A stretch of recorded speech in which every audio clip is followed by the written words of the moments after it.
الشيطان الرجيم موت سے بھاگنے والے کی مثال، کوئی شخص یہ چاہتا ہو کہ میں موت سے بھاگ جاؤں گا، یہاں سے نکلوں گا، بھاگوں گا بھاگوں گا بھاگوں گا اور مجھے موت نہیں آئے گی۔ اس کی مثال ایسے ہے جیسے کہ ایک لومڑی ہو اور اس نے زمین کا قرض دینا ہو، یعنی جس زمین پہ کھڑی ہے اور اس کو اس نے قرض دینا ہے، تو وہ اس خوف سے بھاگنی شروع ہو جائے کہ جی مجھ سے یہ زمین کہیں قرض نہ مانگ لے، تو میں بھاگ جاتی ہوں، اور وہ بھاگتی بھاگتی بھاگتی تھک کے جا کر کسی اپنے بل میں گھس جائے،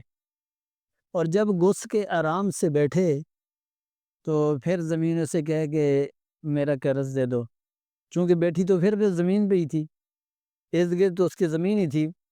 اور پھر وہ سے وہاں سے نکل کے بھاگنا شروع کرے اور بھاگتے بھاگتے گر کر تھک کے مر جائے اس خوف سے کہ مجھ سے زمین قرض نہ مانگ رہے۔ تو موت سے بھاگنے والے کی مثال ایسی ہے کہ وہ موت سے بھاگنا شروع کر جائے، موت تو ایک ٹائم آنی ہے، لیکن وہ بھاگتے بھاگتے تھک جائے گا، گر جائے گا، مر جائے گا، لیکن موت تو پھر بھی آنی۔ ہمارے یوٹیوب چینل کو سبسکرائب کریں، ویڈیو کو لائک کریں، ویڈیو کو شیئر کریں اور ایک پیارا سا کمنٹ کرتے ہیں۔